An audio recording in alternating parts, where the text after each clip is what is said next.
You had a presenter called Richard Dallin, and he had a program called First Edition, which ran in the evening. The secure delivery van pulled up to the rear gates of Buckingham Palace, carrying a document that could rewrite royal history.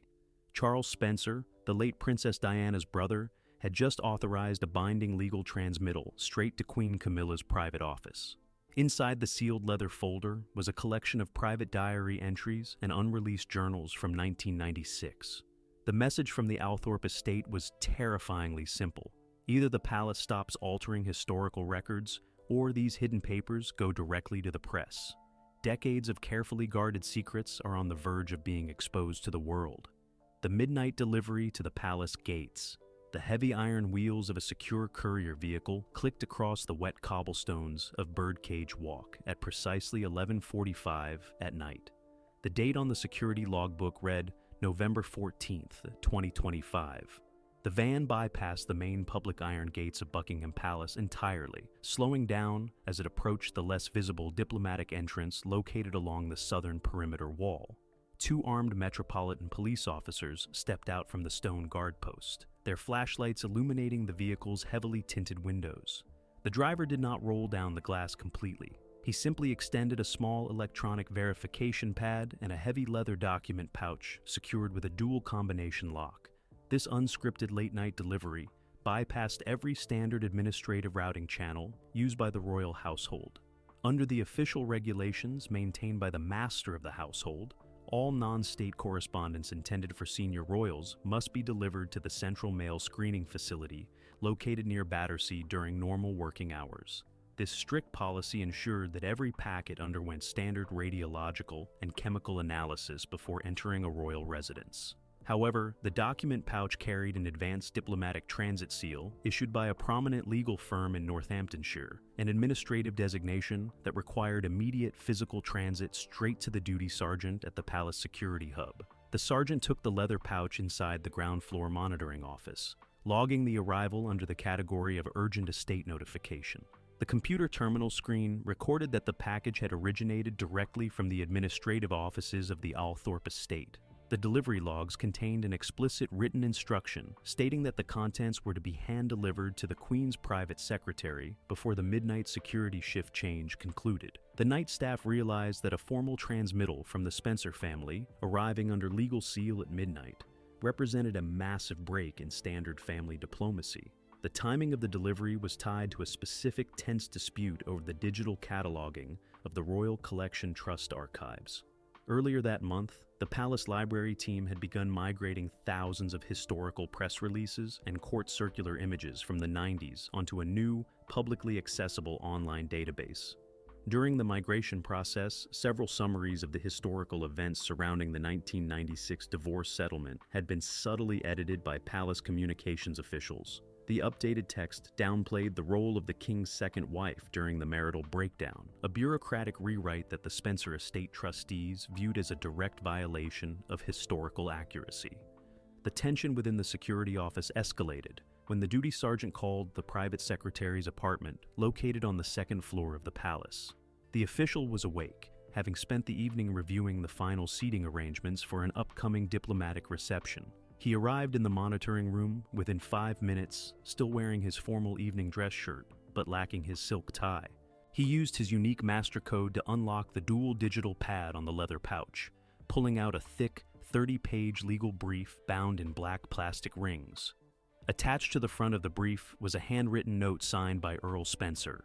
The note contained a simple, devastating ultimatum that stripped away any remaining courtly politeness. It stated that the Spencer family would no longer tolerate the systematic alteration of the historical archive by contemporary palace public relations teams. The text warned that if the original database descriptions regarding the events of 1996 were not restored to their verified historical formats within 48 hours, the Althorp trustees would authorize the immediate release of an unedited collection of private diaries and journal entries. These hidden documents had been maintained inside a climate-controlled vault beneath the ancestral home for nearly 3 decades. The private secretary spent the next 45 minutes reading through the legal brief under the dim green light of the security monitors. The document contained extensive verbatim transcriptions of private diary entries recorded during the absolute height of the separation crisis. The entries detailed specific unrecorded phone calls and private confrontations that had occurred inside the palace apartments, moments that had never been revealed to the public or discussed by official royal biographers. The text provided an incredibly detailed day-by-day record of the internal institutional pressure that had been directed toward the late princess during her final year as a member of the royal family. The legal validity of the warning was ironclad, leaving the palace administration with very little room to maneuver. The Spencer estate lawyers had anchored their ultimatum directly to the public interest provisions of the modern copyright legislation. They pointed out that while the palace owned the physical paper sheets of certain official court circulars, the Spencer family retained the complete, indivisible intellectual property rights over all personal journals and private letters authored by Diana herself. Any attempt by the Crown to use its digital databases to create a revised historical narrative could be legally challenged in open court as an infringement of the estate's protected copyrights. The private secretary called the director of royal communications at his private residence in Kensington at midnight. The phone call lasted for nearly 20 minutes. The conversation focused entirely on the potential media fallout if the Althorp diaries were leaked to the international press syndicate. They realized that a public legal battle over the historical accuracy of the archive would completely destroy the palace's current strategy of presenting a quiet, stable transition of power. The international broadcasters would immediately pivot away from current state duties to focus once again on the toxic family divisions of the past. The immediate defensive strategy was to freeze the digital archive migration project entirely. The private secretary gave a direct, verbal command to the IT duty engineer to take the historical database offline before the morning newspapers began checking the website links. The engineering team flipped the central server switches at 1 o'clock in the morning, displaying a standard generic error message that claimed the website was undergoing routine technical maintenance. This temporary move bought the palace administration an additional 24 hours to analyze the legal brief before the public noticed the removal of the historical files. The midnight delivery left the inner circle of the household in an absolute state of tactical panic. They had completely underestimated the determination of the Spencer family to protect the historical boundaries of Diana's legacy. By delivering the ultimatum under legal seal directly to the palace gates at midnight, Earl Spencer had bypassed the traditional, slow-moving bureaucratic channels, forcing the Queen's private office to confront a high-stakes constitutional choice before the sun rose over London. The document remained on the private secretary's desk as the night shift concluded, its pages filled with the unyielding reality of a past that the modern court had desperately tried to rewrite. The battle over the royal archives was no longer a quiet disagreement among historians. It had transformed into an active, high-stakes legal confrontation that threatened to expose the most deeply guarded secrets of the institution to the modern world. The disputed diaries of 1996. The polished brass key turned smoothly inside the heavy oak cabinet labeled Box Number 8 inside the private library of the Althorp estate. The time was exactly 9 o'clock on Monday morning. A legal archivist wearing soft white cotton gloves carefully lifted a small, green leather pocket diary from its velvet-lined compartment. The gold embossing on the spine read simply 1996. This pocket notebook contained the raw, unedited daily logs kept by the late princess during the absolute finalization of her royal divorce. It was the explosive heart of the ultimatum currently sitting on the private secretary's desk in London. The physical existence of these diaries represented a major point of institutional vulnerability for the modern court. Under the standard public records regulations updated in 2011, official state documents from the 90s were systematically scheduled for general release after a standard 25-year preservation window. However, personal journals and private family logs held within private ancestral trusts remained completely exempt from government disclosure laws.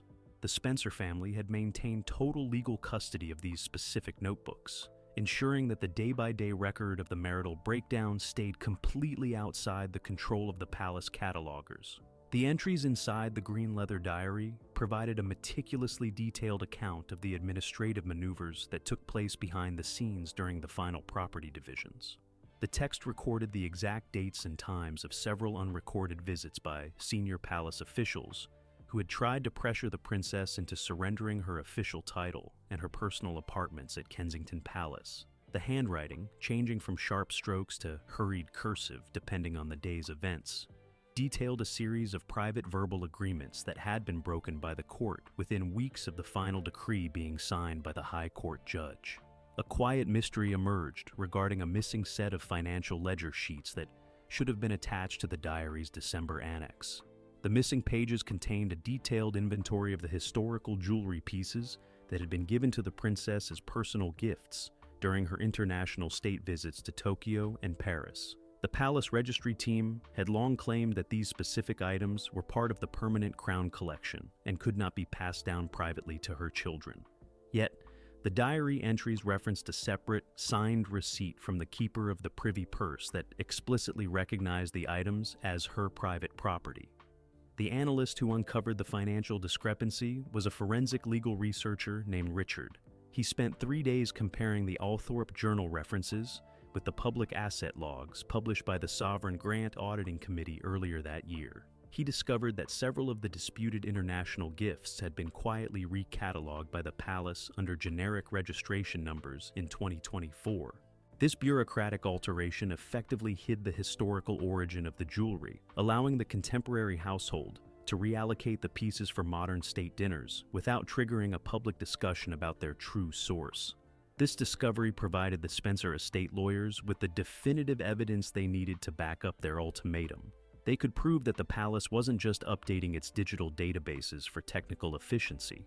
The court was actively executing a long-term administrative campaign to erase the late princess's ownership records from the historical catalog, ensuring that her family's legal claims to the legacy assets could be quietly extinguished before the next major transition of power took place. The green leather diary was the structural anchor that completely demolished the palace's rewritten narrative. The tension within the library room shifted to the legal team as they prepared the secondary transmittal files for the High Court. Earl Spencer sat at the mahogany table, reviewing a copy of a non-disclosure agreement signed by several senior courtiers during the summer of 1997. The text showed that the palace had promised to maintain a complete, unaltered copy of the original divorce manifests within the Windsor archives in exchange for the family's cooperation during the formal funeral arrangements. By altering the digital descriptions on the public database, the modern administration had technically committed a material breach of that historical contract. William's private office was informed of the legal filings via a secure telephone link from Kensington. The Prince of Wales did not intervene to shield the palace communications team from the Spencer family's demands. He had spent his own winter reinforcing the security boundaries surrounding his household's public strategy and refused to validate an administrative campaign that sought to rewrite his mother's history. He instructed his lead counsel to remain completely neutral during the dispute, forcing Queen Camilla's private office to handle the legal defense without the institutional backing of the heir apparent. The isolation of the Queen's household left her private secretary in an incredibly difficult tactical position. He spent Monday afternoon holding emergency consultations with the Treasury lawyers in Whitehall, looking for an old royal prerogative rule that could be used to place a temporary injunction on the publication of the Althorp diaries. The legal specialists delivered a blunt assessment. Under modern public interest laws, the Crown had zero legal standing to block an independent estate from publishing its own ancestral documents, especially if the texts exposed a material breach of a historical property agreement. The palace had to choose between a complete surrender to the Spencer ultimatum or a devastating public trial that would lay bare the most private mechanisms of the 90s crisis. The communications director warned that if the Green Diary entries were leaked to the international press syndicate, the public fallout would permanently damage the public standing of the institution ahead of the upcoming state opening of Parliament. The carefully built image of a modern, stable monarchy would dissolve beneath a wave of archival revelations that the public relations team simply could not counter. The 48-hour deadline was ticking down rapidly, the digital server hosting the palace archive remaining completely offline under its technical maintenance cover story. The engineering staff in Croydon were waiting for a final decision from the private secretary before they could either restore the original, unedited historical data or permanently delete the modified files from the main frame. The absolute boundary had been drawn by the ancestral home, and the modern court was facing the reality that its bureaucratic power was completely useless against the documented facts of history. The green leather notebook was carefully returned to its secure storage cabinet as the afternoon concluded, its pages containing a reality that 30 years of palace public relations had failed to erase. The battle over the diaries had established a powerful precedent. The modern administration could no longer use its digital resources to adjust the historical record to suit its contemporary political needs. The Spencer family had successfully used the raw facts of the past to force a complete halt to the palace's rewriting of history, protecting the boundaries of the legacy for the modern generation. Behind the library walls at Althorpe, the soft, rhythmic tick of a long case clock echoed through the length of the Grand Library at Althorpe. Outside the high sash windows, the Northamptonshire morning mist hung low over the private parklands. Inside, 3 heavy mahogany tables had been pushed together to support a massive collection of legal folders, archival storage boxes, and historical press clippings. Earl Spencer stood near the tall bookshelves, his arms crossed as he watched a senior researcher carefully arrange a row of green leather pocket notebooks. This private sanctuary had become the operational command center for a direct legal campaign against the modern palace administration. The decision to issue a formal ultimatum had been building within the Spencer estate management team since early spring.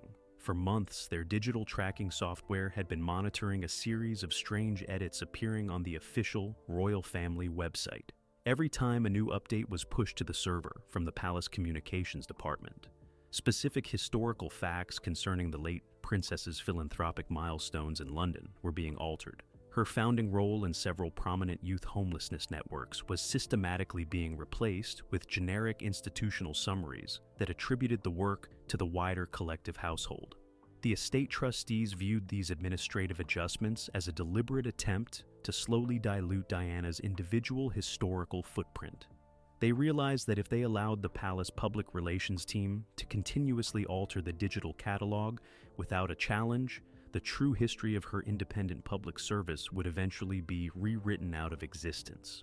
The Spencer family had a binding legal obligation to protect the accuracy of that record. They possessed the physical evidence required to stop the bureaucratic campaign, and they were fully prepared to use it in open court. A sharp point of tension emerged when a legal analyst named Caroline uncovered a hidden file directory within a backup server layout. The directory contained a detailed communication plan drafted by a public relations firm contracted by Buckingham Palace. The strategy document, titled Project Continuity, outlined a multi-year timeline designed to systematically phase out the use of individual archival photographs featuring the late princess from the main royal social media feeds. The plan explicitly stated that the public's attention needed to be redirected toward the contemporary charitable initiatives of the current queen. The discovery of Project Continuity completely shattered any remaining institutional goodwill between the estate and the court. It proved that the digital edits were not accidental mistakes made by junior web editors. They were part of a highly coordinated, high-level administrative campaign designed to quietly manage the public memory of the past to suit the political needs of the present household. The Spencer family realized that a standard private letter of protest would simply be filed away by the private secretaries without a response. They needed an undeniable, legal lever to force an immediate halt to the project.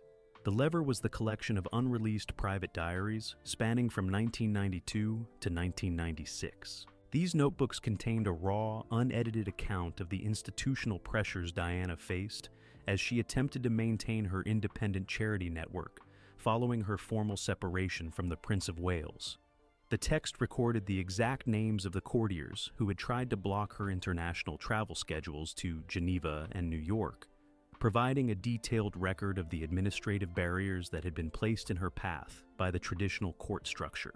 The estate lawyers spent the afternoon binding the physical copies of the diaries into the final legal brief that would be sent to London.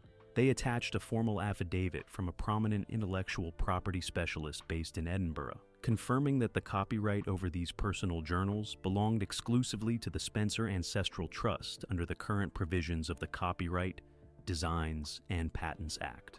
The Crown possessed no legal authority to seize the documents, suppress their contents, or block their publication under the pretext of state security or royal privilege. William's private office at Kensington Palace maintained a position of total neutrality as the legal files were finalized. The Prince of Wales had already established a strict policy of zero tolerance toward any administrative manipulation of his mother's memory within his own household. He refused to allow his staff to assist the Buckingham Palace public relations team in their defense, leaving Queen Camilla's private secretary to handle the escalating crisis entirely on his own. The lack of support from the heir apparent sent a clear signal to the traditionalist courtiers that their campaign had completely failed to secure the backing of the future king. The pressure on the palace administration reached a critical bottleneck on Monday afternoon as the 48-hour deadline continued to tick away on the security monitors. The communications director held an emergency meeting with the technical staff in Croydon, trying to find a way to permanently delete the modified files from the mainframe without attracting the attention of independent tech journalists. They realized that any sudden, unexplained alteration of the database structure during a high-profile legal dispute would look incredibly suspicious to the media, validating the Spencer family's claims of historical manipulation. The estate team at Althorp remained completely unyielding, refusing to extend the deadline or engage in informal phone calls with the palace gatekeepers. They wanted a formal, written guarantee signed by the king's private secretary, confirming that the original, unedited historical database records would be fully restored and locked against future public relations adjustments. Without that signature, the legal team was instructed to immediately transmit the full text of the 1996 diaries to 3 major international news syndicates on Tuesday morning. The high-stakes standoff inside the library walls had successfully demonstrated that the modern court could no longer rely on its traditional bureaucratic authority to control the historical narrative. The Spencer family had used the raw, documented facts of the past to erect an absolute legal barrier against the palace's public relations machinery, ensuring that the boundaries of Diana's legacy remained completely protected for the modern generation. The files were packed, the couriers were standing by, and the final decision rested entirely with the private secretary in London. The palace communications panic. The digital climate control system inside server room 6 at the palace IT headquarters hummed at a frantic pitch. It was 2 o'clock on Monday morning. Rows of server racks flashed with amber warning lights as the technical team executed an unprecedented global data freeze. On the second floor, the main lights of the Royal Communications Department blazed behind heavy blackout curtains. A senior press officer threw a stack of annotated media briefs into a secure disposal bin. Her phone was vibrating continuously against a clipboard, holding the national newspaper layout drafts for the upcoming week. The palace public relations machinery was facing a total operational logjam. The panic had been triggered by the legal brief delivered from Althorp earlier that evening. The Queen's private secretary sat at the head of the long conference table, surrounded by 3 senior attorneys from the Treasury Solicitor's Department. On a large projection screen on the wall, a digital copy of the 1996 green leather diary layout was displayed in high resolution. The lawyers had spent 3 hours analyzing the exact wording of the entries detailing the final weeks of the divorce negotiations. The verdict was unanimous. The text contained specific, verifiable administrative facts that completely undermined the palace's modern public relations strategy. The core problem for the communications team was the diary's explicit reference to a series of confidential meetings held at Clarence House during the autumn of 1996. The entries recorded the exact names of the senior courtiers who had acted as intermediaries, outlining a coordinated plan to systematically restrict the late princess's access to the official court circular. This historical reality directly contradicted the updated digital archive profiles, which claimed that her scheduling changes were entirely voluntary choices driven by a personal desire to scale back her public profile. The legal specialists delivered a blunt warning regarding the consequences of an open court battle over the copyright of these journals. They pointed out that under the current provisions of the public interest disclosure rules, the Crown had zero legal standing to implement a media injunction if the documents exposed an intent to systematically mislead the public regarding historical state records. If the Spencer estate authorized the transmission of the text to the international news syndicates, the palace would have no viable legal mechanism to stop the broadsheets from printing the verbatim transcriptions on their front pages. The communications director paced across the thick carpet, his expression tight as he checked the countdown timer on his mobile phone. The 48-hour ultimatum was ticking down toward its final deadline, and the national media networks were already starting to notice the extended technical maintenance shutdown of the Royal Archive database. A prominent royal correspondent for a major television network had just sent an urgent email to the press desk, asking why the historical files concerning the 90s divorce manifests had been completely removed from the public server overnight. The media inquiry forced the palace team to abandon their attempts to write a defensive counterstatement. They realized that any public attempt to deny the existence of the dispute would fall apart the moment the Spencer estate released the physical metadata of the legal transmittal. The public narrative would immediately shift from a routine database update to an active, high-level institutional cover-up. The palace public relations department was completely out of options, trapped between an embarrassing total surrender to the estate's demands or a catastrophic media scandal that would dominate the international news cycle for months. A secondary complication emerged when the internal security logs recorded an unauthorized data download hitting the main media server from an office inside St. James's Palace. The digital tracking software showed that a mid-level administrative assistant attached to the Queen's private charitable trust had spent 20 minutes exporting the historical correspondence files relating to the original Althorpe estate boundary agreements from the late 90s. The assistant had used a high-level administrator password that was supposed to be restricted exclusively to the private secretary's executive team. The security breach was investigated immediately by the palace IT director, a technical specialist named Mark. He traced the download command back to a terminal located inside the archive annex, discovering that the physical computer had been left logged into the network long after the standard evening shift had concluded. The assistant had already left the building through the rear courtyard gate, but the system logs showed that the exported data files had been successfully transmitted to an external, encrypted email address registered to a corporate legal firm based in the City of London. The discovery of the internal data leak confirmed that the institutional panic had spread from the high-level communications offices down to the secondary administrative departments of the household. The inner circle realized that they could no longer guarantee the security of their own internal records while the legal dispute with the Spencer estate remained unresolved. The presence of a leak inside the Queen's private trust suggested that elements within the traditional establishment were actively gathering information to protect their own positions before the final deadline expired. The Queen's private secretary broke the deadlock by advising a complete, unconditional administrative rollback of the disputed digital records. He argued that preserving the long-term dignity of the contemporary household was vastly more important than attempting to defend an inaccurate historical summary on a public website. He gave a formal verbal instruction to the IT director to purge the modified database files from the main server framework and restore the original, unedited historical catalog texts that had been prepared by the museum trustees before the public relations campaign began. The engineering team in Croydon executed the database rollback at precisely 3 o'clock in the morning, systematically replacing the edited summaries with the verified historical records detailing the true administrative framework of the 1996 divorce settlement.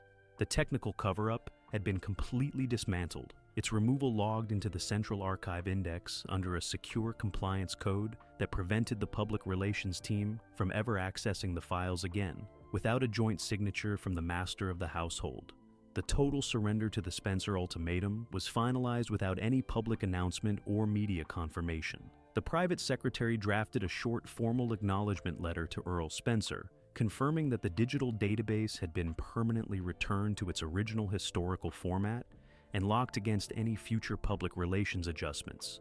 The leather folder containing the green diary brief was moved to a secure vault beneath the palace security office, its pages serving as a silent reminder of the absolute boundary that the ancestral home had successfully enforced against the modern court. The communications team sat in silence as the morning sun began to light up the windows overlooking the palace gardens. They had successfully averted a catastrophic public media war that would have shattered the institutional stability of the household, but the cost of the compromise was an absolute loss of administrative control over the historical narrative. The past had proven to be completely unyielding to the power of modern public relations, and the rules of the palace media machine had been permanently rewritten during the night. The new historical precedent. The final electronic confirmation codes flashed on the master terminal inside the palace communications hub at exactly 4 o'clock on Tuesday afternoon. The digital dashboard recorded that the entire historical catalog for the 1996 divorce settlement had been successfully restored to its original, unedited format.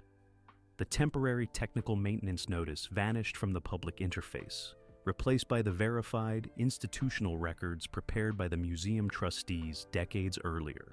The administrative campaign to adjust the memory of the past had come to a sudden, absolute halt. This quiet database restoration marked a permanent shift in how the royal household would manage its historical legacy. For years, the palace public relations machinery had operated under the assumption that it possessed the ultimate authority to frame the family's history for the digital public. The successful intervention by the Althorpe estate completely dismantled that monopoly by forcing a total database rollback through the strategic application of copyright and public disclosure laws. The Spencer family established a binding legal precedent that protected the historical record from contemporary political manipulation. The financial and operational reality of the surrender left a deep mark on the internal organization of the Queen's private office. A senior internal auditor from the Privy Purse Office arrived at the communications department on Wednesday morning to oversee a complete structural review of the digital media budget. The external public relations firms that had been quietly contracted to develop project continuity were immediately stripped of their access tokens, and their multi-year advisory agreements were terminated for material breach of security protocols. The palace could no longer afford to fund high-cost, covert image management campaigns that carried such an extreme liability of exposure. The internal trust within the wider family structure had also been permanently altered by the resolution of the crisis. Prince William's definitive stance of total neutrality throughout the 48-hour standoff sent a clear, undeniable signal to the traditionalist courtiers at Buckingham Palace. The future king had proven that he would not use his institutional authority or his media teams to shield contemporary palace officials from the legal consequences of altering his mother's history. His alignment with the principles of historical transparency effectively isolated the Queen's private office, forcing a realistic recalculation of power within the modern court structure. Meanwhile, the daily operations of the Royal Press Gallery began to reflect the new strict compliance guidelines. The communications director issued a formal, written manual to all junior web editors, mandating that any future changes to historical text files or archival image summaries must undergo a rigid review process by an independent board of national archivists before being uploaded to the public server. The era of loose, bureaucratic edits driven by short-term media strategies was officially over, replaced by a cold, mechanical process that prioritized documented facts over public relations goals. The legal brief containing the verbatim transcriptions of the green leather diaries was permanently returned to the central vault, beneath the ancestral home in Northamptonshire. The physical notebooks were locked back inside their secure cabinet, their pages remaining completely unreleased to the commercial media networks now that the palace had met every condition of the ultimatum. Earl Spencer's tactical use of the raw, documented facts of 1996 had successfully erected an absolute barrier around his sister's memory, ensuring that the true history of her independent public service remained completely visible to the modern generation. The public face of the monarchy moved forward into the winter schedule with an outward display of routine, stable precision. The king hosted a series of foreign ambassadors at Buckingham Palace, and the Queen attended her scheduled charitable luncheons, their appearances recorded in the official court circular with standard bureaucratic brevity. But behind the polished pageantry and the historic stone walls, the inner circle of the household knew that the rules of the institution had been permanently altered during the night. The past had proven to be completely unyielding to the power of modern PR. and the new historical precedent was officially in place. What do you think about Earl Spencer's high-stakes choice to use his sister's private diaries to stop the palace from altering historical records? Did the Spencer family make the right call by issuing this 48-hour ultimatum to defend historical accuracy? Or should family history be managed exclusively by the reigning